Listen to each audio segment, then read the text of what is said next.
මොනවද කොහමද? මොකද අද දෙන්නේ? මොකද අහලා උත්තර දෙන්න තමයි පුරුදු දැන් ඒකයි. මයික් ඕන හරි ඔන්න නෑ අද එන්න කියලා තිබ්බා එයාබස් ගන්න දෙනුව සම්බන්ධයෙන් ප්‍රකාශයක් ගන්න. ඉතින් මං ආවා. එන්න කියපු වෙලාවටම ආවා. නිමාඩු දවසක්. නිමාඩු දවසෙත් ඇවිල්ලා පරීක්ෂණ කටයුතු වලට සහයෝගය දෙනවා. හැමදාම වගේ තවත් මහත්ෙක් කියලා මිලියන 100ක් මේ ෂුට් දීලා ගිහිල්ලා. ඒ පාර මිලියන 200යි. මේ පාර 100ට අඩු වුණා. ඉතින් ඊළඟ පැමිණිලිදී 50ට අඩු වෙයි 25ට අඩු වෙලා ඔහොමම තමයි මේක නතර වෙන්නේ. ඉතින් ආණ්ඩුවට අපි ගැන හොයන්න සෙන්සුරාදා ඉරිදා ආගමික දිනයන් වලදීත් නිවාඩු දාගෙන නිවාඩු දිනයන් වලදීත් මේ පරීක්ෂණ කටයුතු කරනවා වගේම මම දැන ජනතාවගේ එදිනදා දින ප්‍රශ්නවල මේ ආර්ථික ප්‍රශ්නයට අයවැය දීපු අර මහා පොරොන්දු ගොන්නාවට මැතිවරණ කාලේ දීපු නම් අමතකයි. ඒ කියන්නේ අයවැය දීපු ටිකවත් ඉෂ්ට කරන්න මේ වගේ මහන්සි වෙලා වැඩ කරොත් හොඳයි කියලා මම හිතනවා වගේ මම එතුමාලාට ප්‍රාර්ථනා කරනවා එහෙම කරන්නේ. නැවත කැඳවීමක් තියෙනවද? දැන්ට නෑ. ඉතින් නැවත කැඳවුවොත් අපේනවා. මොකද දැන් අර ලේසිනේ ඕනෑම කෙනෙක්ට තියෙන්නේ ඕනෑම හොර වැඩක් කළා ඒක රාජපක්ෂලාගේ පිට දැම්මම රාජපක්ෂලා රිමාන්ඩ් වෙනවා. ඒ කට්ටිය නිදොස්කො නිදහස් වෙනවා. ඒ ඇයට සාක්ෂිකාරව බවටපත් වෙනවා. ඉතින් ආණ්ඩුවත් ඒක පුරුද්දක් විතර අරගෙන ගියොත් මේ රටේ හැම අපරාධයක්ම අපේ පිට දාලා ඇත්ත අපරාධකාරව හැංගෙයි. ඒ හින්දා ආණ්ඩුවෙනුත් අපි ඉල්ලන්නේ කරුණාකරලා මේ දේශපාලනික පරිගැනීම පැත්තක තියලා ඇත්ත අපරාධකාරයෝ හොයන්න. පහුගිය දවසේ එන්නකෝ මිලියන 200ක් මේසෙ තියලා ගිහලා කිව්වා. දැන් අද කියනවා 100ක් මේසෙ තියලා ගිහලා කිව්වා. ඊළඟට ඔහොමම පල්ලෙහාට ඇදී. ඇත්තටම ඔබ මේ එයාබස් ගනුදෙනුව සම්බන්ධව වංචාවකට සම්බන්ධ නැද්ද? ඇත්තටම නැහැ. මේ එයාබස් ගනුදෙනුව සම්බන්ධව විදේශ අධිකරණයකින් ලැබිච්ච මේ තොරතුරක් මතද මේ ඔබතුමා මේ CID මේ පක්ෂණ ගණන ගෙනල්ලා තිබුණේ? නෑ නෑ මං ගැන කිසිම තොරතුරක් ලැබිලා නැහැ. මේ මෙහි කෙනෙක් දීපු ප්‍රකාශයක් පදනම් කරගෙන තමයි මං ගැන පරීක්ෂණ කරන්නේ. ඉතින් එහෙම විදේශ රටකින් තොරතුරක් ආව නම් දැන් අවුරුදු 5ක් 6ක් වෙනවනේ ඇවිල්ලා නේද? ඉතින් හොයන්න තිබ්බනේ.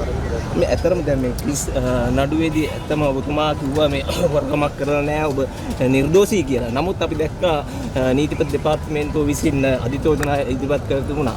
ඒ සම්බන්ධව මොකද ඔබට? මගේ නිර්දෝෂීභාවය තහවුරු වෙන්නේ අධිකරණයේ නඩු තීන්දුවක් මත. එහෙම නැත්නම් යම්කිසි කෙනෙක් කියන ප්‍රකාශයක් මත නෙවෙයි. ක්‍රිස් නඩුව මේ වෙනකොට අධිචෝදනා දීලා තියෙනවා.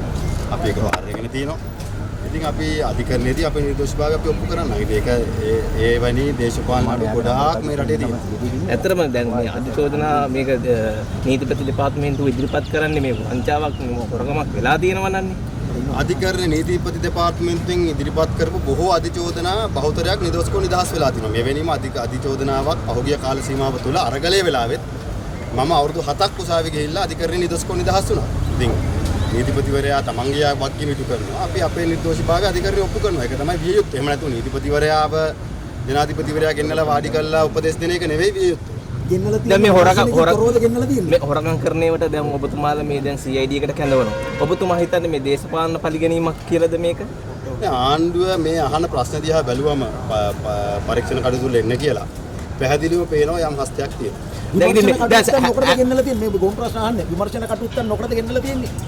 දැන් මගේ ප්‍රශ්නෙට උත්තර දෙන්න. දැන් මම මේ කියන්නේ විමර්ශන කටයුත්තක් සහෝදරයෙක් නෑ නෑ ඉතින් මේ අහන්නේ ඔයාලට ගොම් ප්‍රශ්න කරන්නේ දාන්නේ. මේ ඇතර දැන් මේ විමර්ශන කටයුත්තක් කළාද ගෙන්නන්නේ?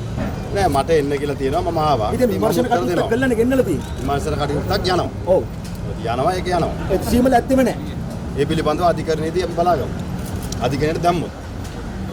දැන් ඇත්තටම දැන් මේ දැන් CID එකට දැන් මේක ඔබතුමාලා මේ ගෙන්නවනවා. මේ ගෙන්නවන්නේ නැත්නම් ඔබතුමාලා මේ වැරද්දක් කරලා නැත්නම් මේක දේශපාලන පරිගැනීමක් මත කියලා හැම එකටම ඔබතුමාලට කියන්න පුළුවන් මේ දේශපාලන පරිගැනීම් වලට තමයි මේ අපි ගෙන්නන්නේ කියලා. FCID ආයතනය හදලා දැන් ඉන්න පොලිස් ඇමතිවරයා ඒකේ ලේකම්වරයා කරලා යහපාලන ආණ්ඩුව කාලේ හැම අපේ ගෙවල් වලටත් පැනලා ලැට් බලවලු කාරලා තියෙන හැම චෝදනාවකම අපේ නම ගාවලා පාර්ලිමේන්තුවේත් වර්තමාන අමාත්‍යවරයාත් වර්තමාන ආණ්ඩුවත් මේ රටේ වෙන හැම දෙයකටම රාජපක්ෂලාගේ නම කියනකොට පැහැදිලිවම ඒක සාමාන්‍ය දෙයක් නෙවෙයි. ඒක අසාමාන්‍ය විදිහට දේශපාලනය කිරීමක් කරන්න උත්සාහ කරනවා. ඉතින් අපි ආණ්ඩුවට කියන්නේ අපි නෙවෙයි. ඕනෑම කෙනෙක් වැරද්දක් කරලා තියෙනවා නම් අනේ ඒ ගැන පරීක්ෂණයක් කරන්න. ඒක නීතිපති දෙපාර්තමේන්තුව තියෙනවා, අධිකරණයේ තියෙනවා, පොලිසියේ ඉන්නවා. ඒ සාධාරණ පැමිණිල්ලක් කිරීම තුල පමණයි මේ කාරණාවලට ජනතාවට සාධාරණයක් වෙන්නේ. එහෙම නැත්නම් මේ අර අපි පොහොර අවුරුදු 10කින් කාබනික කරනවා කියලා රසායනික අයින් වෙනවා කියලා එක අවුරුද්දකින් රසායන ටික අයින් කරන්න ගියා වගේ කරගන්න ගියොත් කාටවත් සාධාරණයක් වෙන්නේ නැහැ. ඒ හින්දා අපි මේවට සහයෝගය දෙන හින්දා තමයි අපි මේ උසාවියට එන්නේ. පොලිසිය වල දාද නිමාඩු දවසක් නේ. ඇත්තටම ඔබතුමාට තියෙන අනිත් යෝජනා තමයි මේ දැන් මේ ක්‍රිස් සමාගමෙන් මිලියන 70ක් අරගෙන මේ රගර් ක්‍රීඩාව ප්‍රවර්ධනය කිරීම සඳහා යෙදුවා කියන එක. ඇත්තටම එහෙම කාරණාවක් සිදු වෙලා තියෙනවද ඒ පිළිබඳව? රග ක්‍රීඩාවක් රග තරඟාවලිය පැවැත්වුවා. ඒ පිළිබඳ උසාවියේ කරුණු වාර්තා කරලා තියෙනවා. අධිකරණ අධිචෝදනා දීලා තියෙනවා.